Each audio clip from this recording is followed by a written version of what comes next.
Hello and welcome to Sage's Tabletop Table Talks. I'm Sage, this is my tabletop, and I'm going to talk to you about tabletop role-playing games. And yes, my book is specifically open for the thumbnail as a very, very specific and targeted form of clickbait. But anyway, today's episode is going to be about the Marvel Universe role-playing game. So this would be a tabletop role-playing game made by made for Marvel. I don't think it's actually by Marvel Studios. But yes, made for. I don't know. Yeah, it looks like. Yeah, it is Marvel. Marvel made this. You can tell they're a comic book company and not a role-playing game company. But yes, anyway. So this is the Marvel role-playing game that everybody has rightfully forgotten about. So most people know two Marvel role-playing games. The first one would be the one that's out now, the 616 system, which I have not heard great things about, and I've seen it. I have a play test of it. I'm not gonna lie, I'm not impressed. And then, despite all of its faults, all of its issues, TSR's Marvel game, which is affectionately known as Face Rip, I believe it's 7 stats, and I believe it's fighting agility, strength, endurance, reaction, intuition, and perception. I believe because it spells FASERIP. But yeah, the TSR Marvel role playing game, which is Face Rip. And then this one, which was made in the early 2000s, that is forgotten and probably for the best. It had this book, which is the core, and 2 expansions, of which I have, which is the third. This is actually the second expansion, the third book. Hulk's got the Guide to Hulk and the Avengers, and Guide to the X-Men. There was another book that was slated for release that didn't actually get released, which would be Spider-Man's Guide to New York. I've seen some betas of it, and it didn't feel needed. But yeah, this game,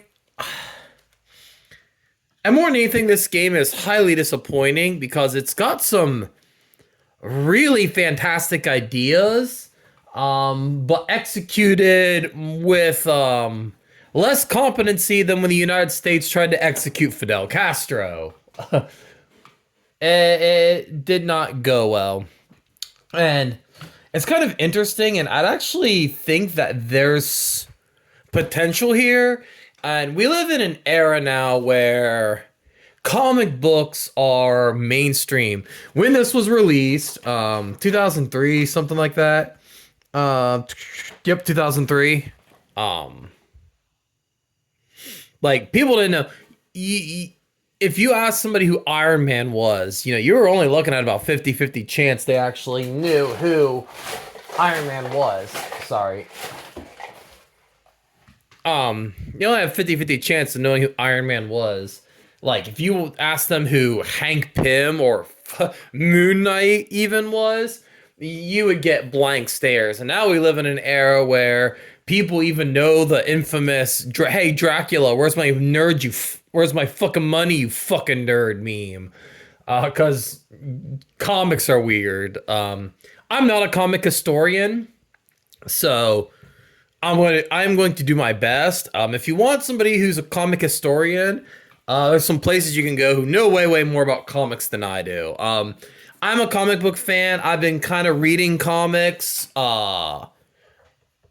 most of my life. And if a cat shows up, it's my cat Jelly, who is really desperate to be an internet star. You'll get your catter day. You'll get your catter day soon, baby. Sorry, but the giant cat seems to have overtaken Silver Surfer and Scarlet Witch. But anyway, come on. I know. But yeah, if you want somebody who's more into comic history, I would suggest Casually Comics, Linkara, Comics Drake or comic tropes. Those are the guys. Those are not guys because casually comics is a woman. Um, those are the individuals that I follow for like a lot of my comic historian stuff.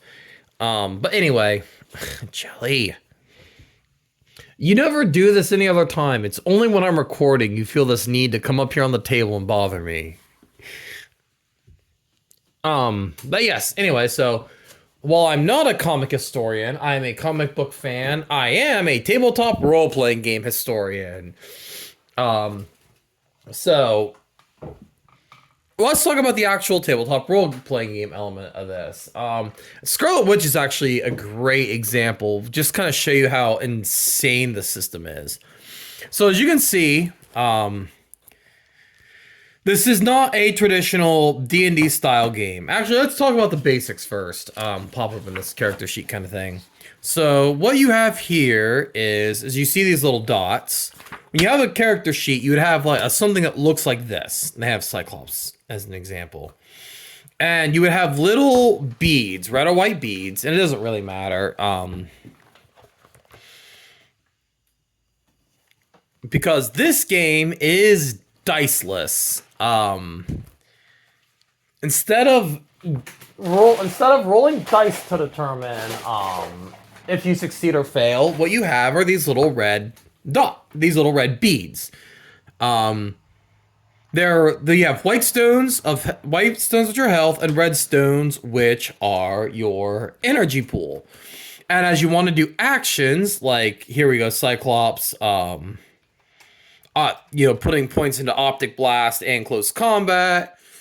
How the game worked is you take these modes of energy and you would apply them to different abilities you wish to use in combat or whatever.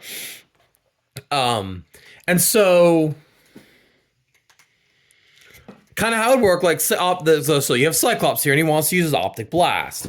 Let's say in this example, they're talking about combat, but let's say you want to use your optic blast to blow a hole in the door.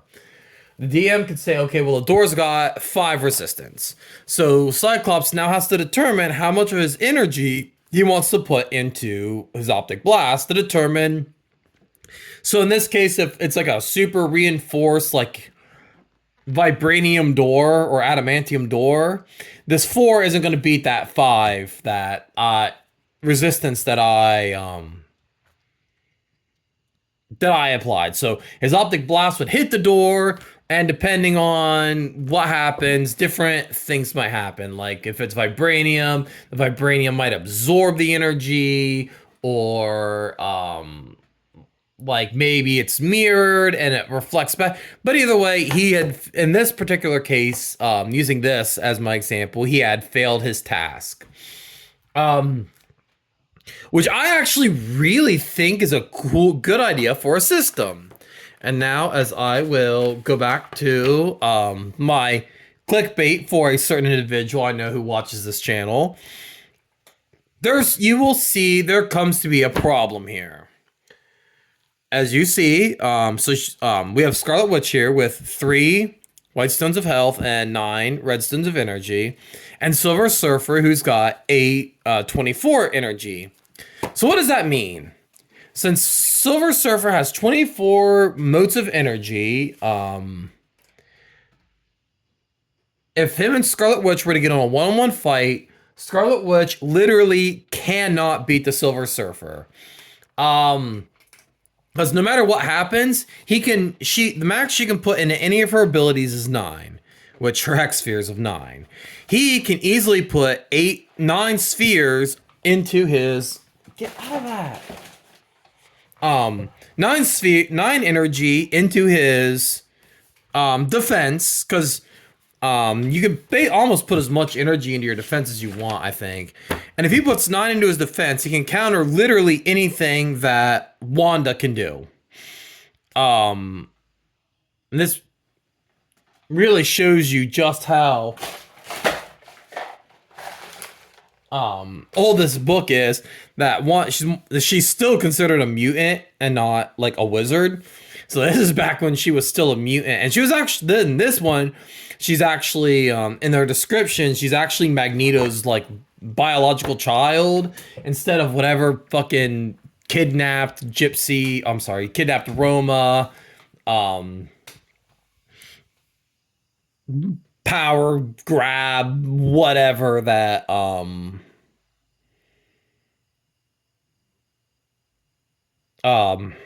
they're going with now. Yeah, where she's a wizard or whatever. Yeah, and yeah, that's still her hex spheres are still psionic bursts of reality manipulation. But back to my point. So no matter what she does, she cannot, literally nothing she can do can hurt the Silver Surfer. He just draws 9 points, puts it into his defense, will counter her hex spheres, and he's still got um what was I trying to think? It would be 15. I'm sorry, guys. He would still have 15 redstones. He could put 9 into his power cosmic. He'd throw some into his close combat. And basically, there's nothing Scarlet Witch could do. The only thing she could do is put 9 in her defense, because 9's basically the highest you can go. Oh,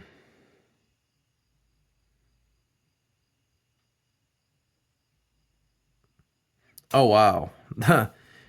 Anyway, basically nine's the highest you can put in any almost any. Well, no, not necessarily.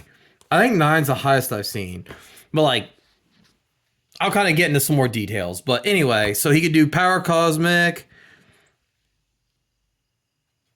Yeah, here he can do any physical or magical action.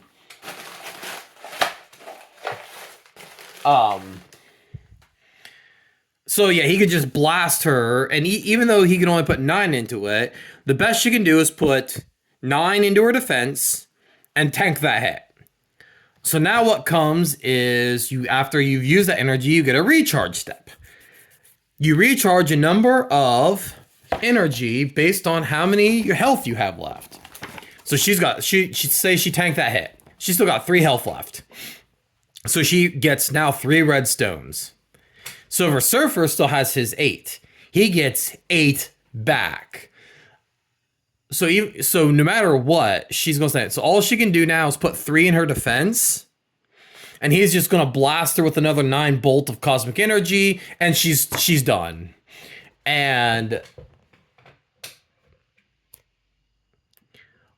that is honestly the second biggest problem. Mechanic wise, the biggest problem in this game is that, the characters with higher durability, and they're just going to win every fight because they just have more resources to put into the fight than someone like Wanda, or, I wonder if there are any characters here with less than...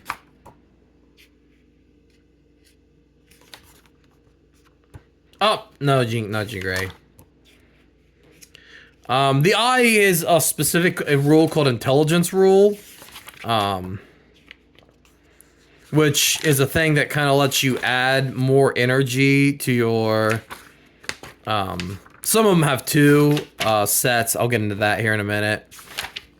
No, nobody in here has, because if you don't, 3 is the maximum durability you can have unless you have some kind of superpower that boosts your durability. Like the Power Cosmic, or Rogue's absorption of Carol Danvers' cosmic energy, or Sabretooth's mutant durability. 3 is the highest you can go as a normal human. And it is so limiting as to what you can do there.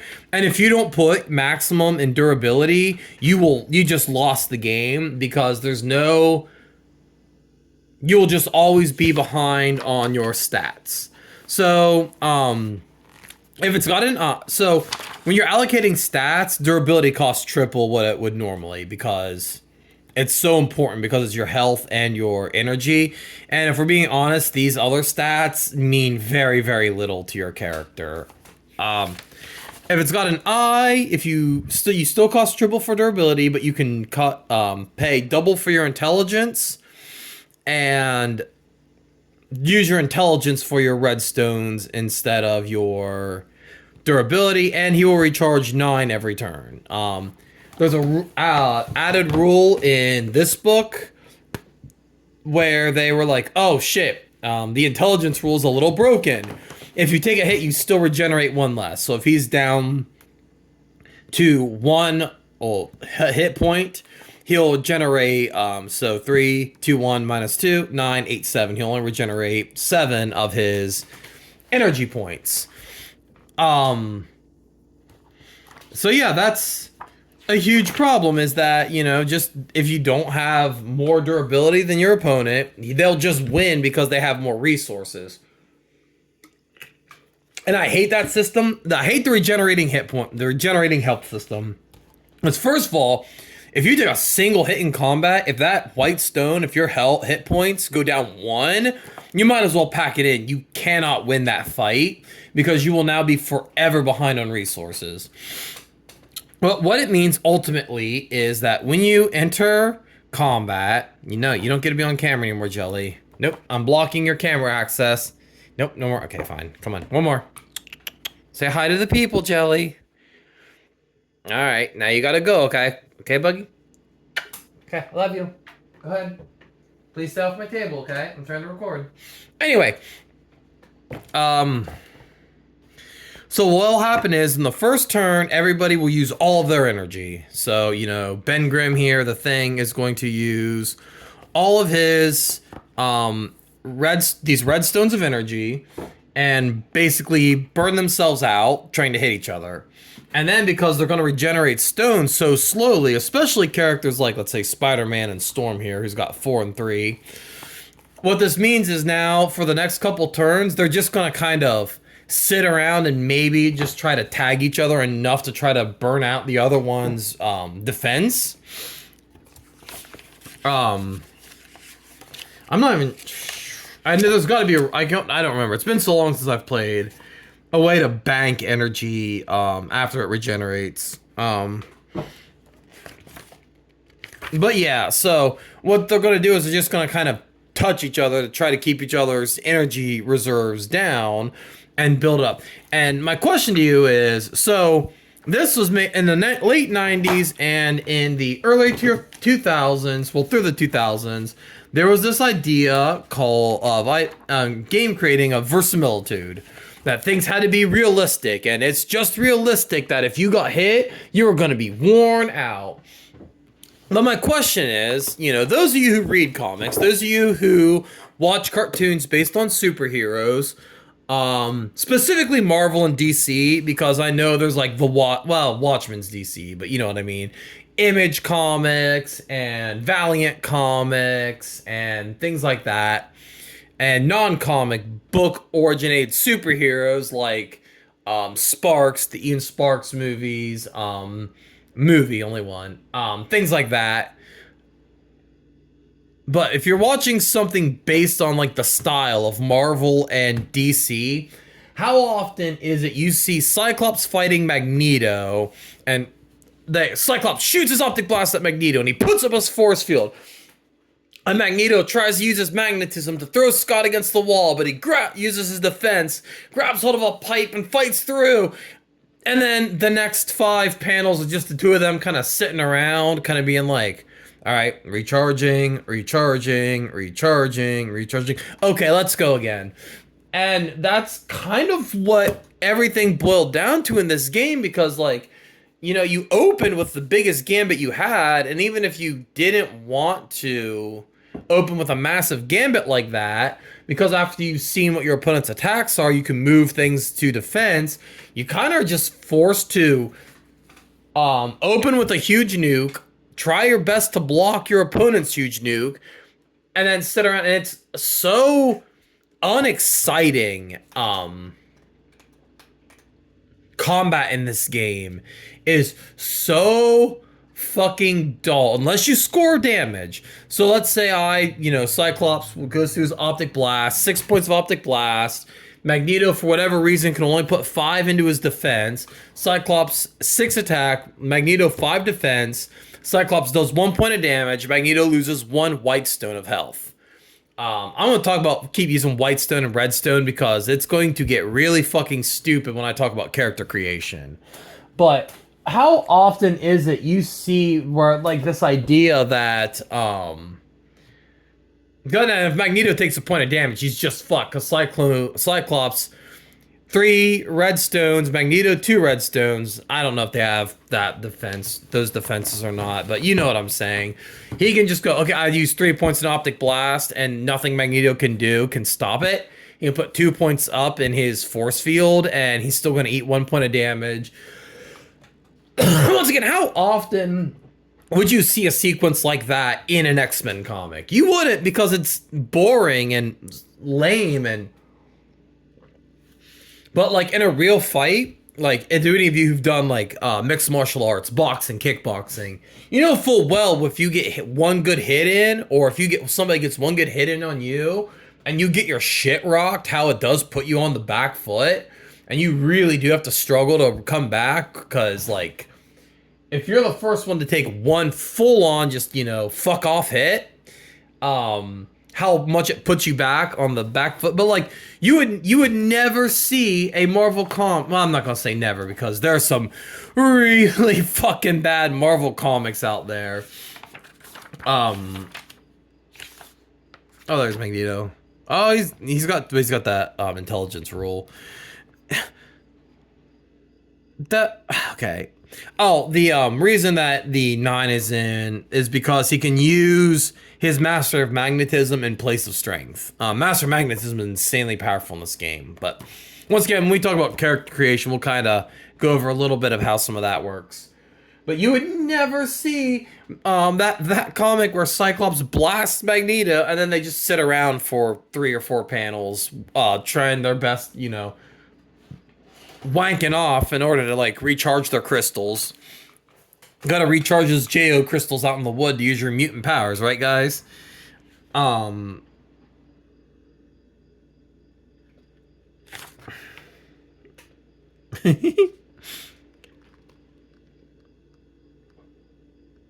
Anyway, sorry, I was kind of looking at how out fucking dated some of these characters are. Wonder Woman's doesn't even have her like actual manipulating force field ability. She can't even do like that thing where she like makes force field darts and shit anymore. And only a 3 intelligence. Like, that's crazy. Anyway, sorry. I'm a little bit distracted by some of these characters. Here, you guys can kind of see some of the character portraits.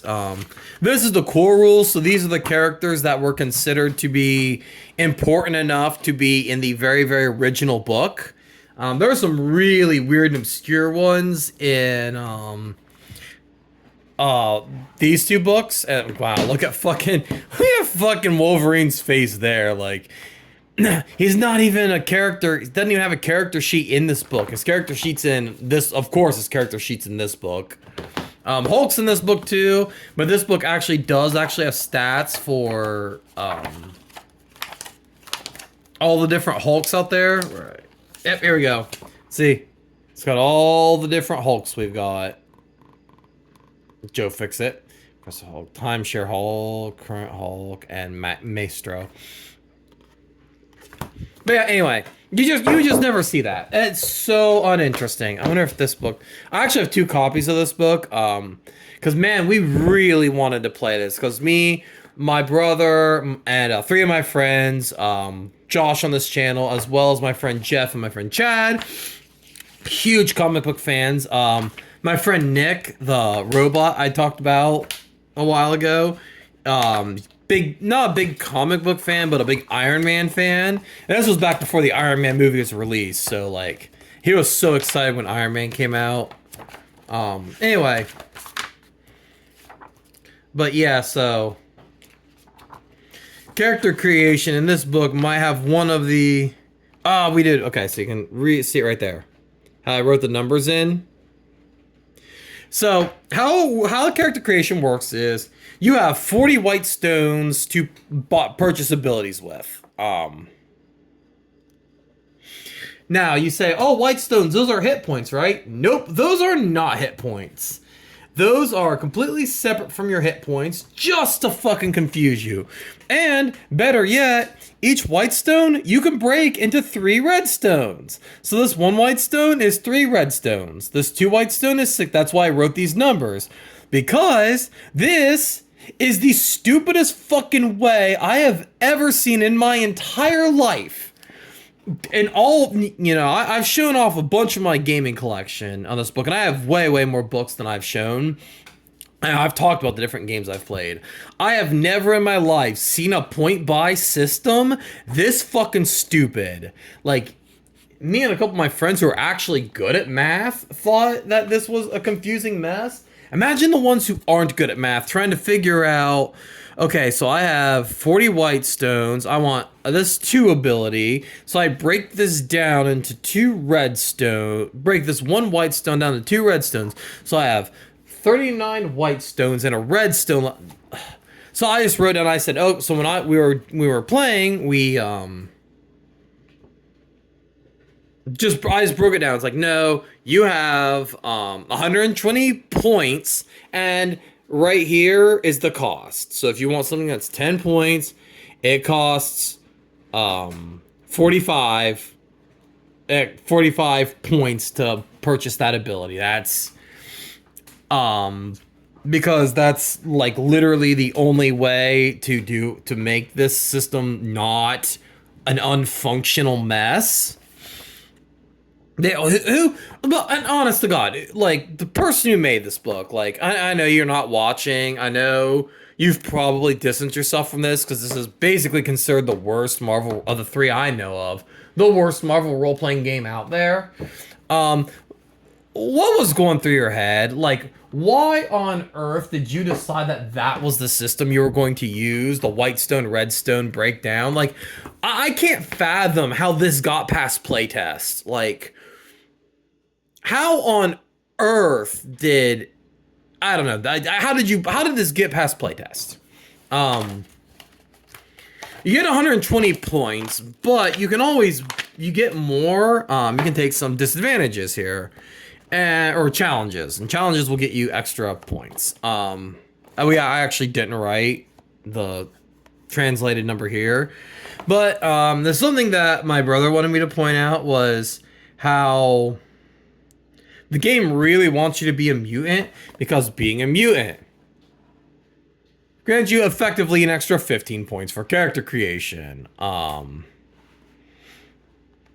And just straight up, you do have to take at least 1 challenge, which I like. That makes sense. These kind of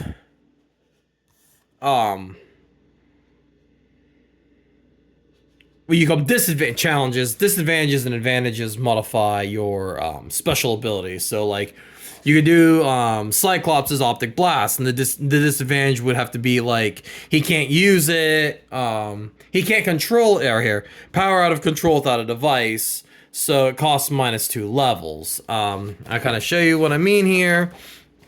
So his optic blast is an ability called Force Blast. So the cost level equals action number. So if he takes this ability that makes it cost -2 levels, what he can then do is, if he buys it at level 3, it costs him as though it was level 1. So whatever his is at 9, I believe, it actually only cost him as though he bought it at level 7. Some abilities cost more, like a force field is incredibly expensive, but it's also ridiculously powerful. There's one called Master of Elements, and there's a nice shot of Hank Pym's dick dick and balls if you needed it. Actually, no, I think that's Goliath at the time, because Hank Pym was Yellow Jack. Anyway, yeah, there you go. The Mastery of Elements here, it costs action options taken, which, oops, sorry, I bumped my camera stand. Costs the action number plus options taken, which just kind of modifies, because you can take different options, like, so you can be immune to their, there are options, you can be immune to their effect, you can transform into the element, like Human Torch or Iceman. You can actually create objects. You can use a force blast with it. You can... Oh, no, my camera. Fudge, I messed my camera up. Come on. There we go. Sorry about that, folks. Yeah, okay, but anyway, yes. And Master of Magnetism costs an additional 2 levels because it's incredibly powerful.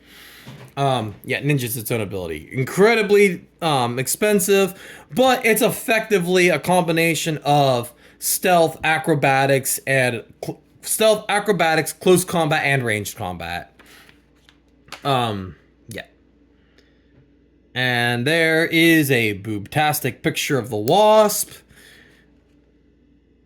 Yeah, anyway. Yeah, some of the artwork in this is kind of interesting. There's Jean Grey trying to hold the Juggernaut back with telekinesis. That's telekinesis, Kyle! And there's Juggernaut not giving a fuck. Magic is ridiculous in this game. Honestly, if you want magic, just pick Hex Spheres. I don't remember what Hex Spheres cost. The Hex Spheres are either the... There it is, Hex Spheres. +3. So it is kind of an expensive ability, but... yeah, +3. But it is either one of the most powerful or one of the weakest abilities in the game, depending on your DM. Because basically what Hex Spheres do is you say, okay, I want to do something weird. Now you can Hex Sphere a target as a ranged combat, which kind of just does what ranged combat does. You put points in it, they put defense against it. But like you can, and there's my cat Pineapple. Come on. You know, the kids name the animal, so like most of them are named after foods. But anyway. So, but like, you could be like, I'm going to use Hex Sphere to turn the floor into pudding. And it's like, okay, well, the DM now has to decide how many points that's going to cost to make the floor into pudding. So a lenient DM might make it cheap, or a dick DM might make it expensive. But either way, it is entirely at the whim of the DM and how much versatility you want the Hex Spheres. They want the Hex Spheres to have. And that's like the whole thing, is that these Hex Spheres have a, you know, they require that kind of, yeah, basically the DM has a lot of say in as to what the Hex Spheres can and can't do. So there's the Ant-Man that you all know, Scott Lang, Baron Zemo. Kind of interesting. Oh, there's a collector comic. There's Captain Marvel. Yeah, it's not the Captain Marvel you thought it was it? Carol Danvers is in a different book. Anyway, yeah. Yeah, you know, but those of you who don't know probably don't know about Hawkeye's ugly blue and purple. I actually think this looks really cool. I actually really like Hawkeye's blue and purple outfit, but I know a lot of people don't. Anyway, but yes. So, but how you gain experience in this game is, one, so many games I've tried and I've never really seen it work out that well. But yeah, this is the third book, so it's kind of digging the bottom of the barrel for some of these characters. But anyway, I'm probably gonna get flagged for this with come on, get out of that. I'm gonna get flagged for this from Marvel. I'm just kind of letting you guys, while I'm talking, kind of letting you guys see the kind of characters that were in this book. Anyway, so what happens is you'd say, okay, the DM would say after a successful mission, you would get like so many what they called lines of experience. And how lines of experience worked is you would, never mind, she is in this book. There she is, Warbird, which honestly is the best version of Carol Danvers. I'm sorry. I wonder if they mention it. Oh my gosh. Anyway, so sorry. I'm gonna, I do have to talk about the worst story that has ever written with Carol Danvers. But anyway, so the DM would say you got like 5 lines of experience, and you would say, okay, what did I do this mission? I shot Magneto with my optic blast, so I write optic blast under lines of experience. Character sheet in here. No, it would be in this book would have a character sheet. And you would write, you know, under Optic Blast, you would write lines of experience. Optic Blast, shot against Magneto. And yeah, they got the little character sheets. So you write your lines of experience here, here. On your character sheet. And you would write like Optic Blast on Magneto. Then you'd write like Optic Blast. So you'd know that that line went to Optic Blast. And once you get 10 lines of experience in any given skill, that skill goes up one. There used to be no way to improve a stat, but they added a rule later on that you could improve stats with lines of experience, although durability still required 30 to improve, 30 lines of experience to improve. And if you use the intelligence rule, it required 20 instead of the normal 10, but you could improve your stats that way.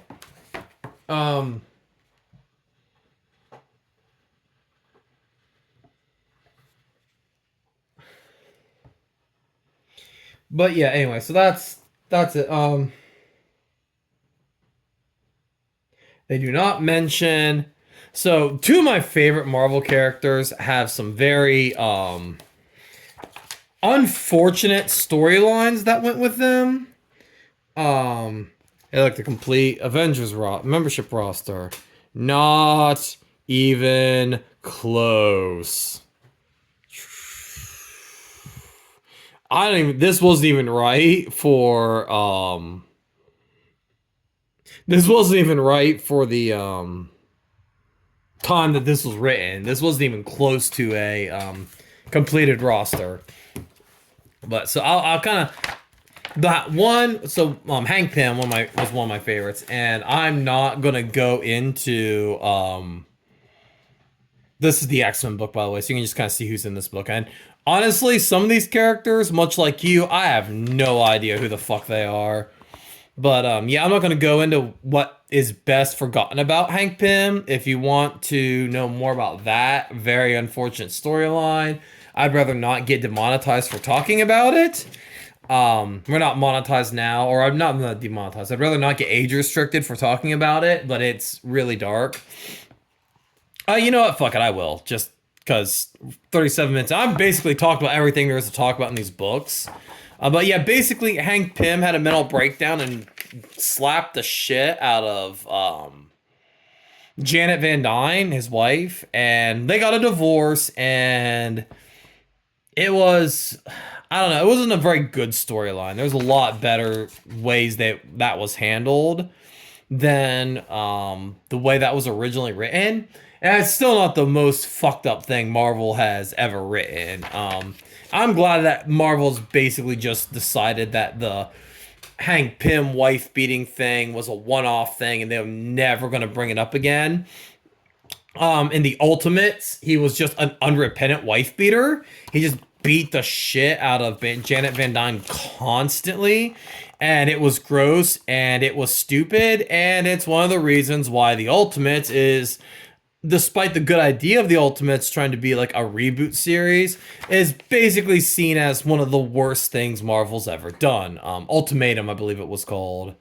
That also has Scarlet Witch and Quicksilver in an incestuous relationship.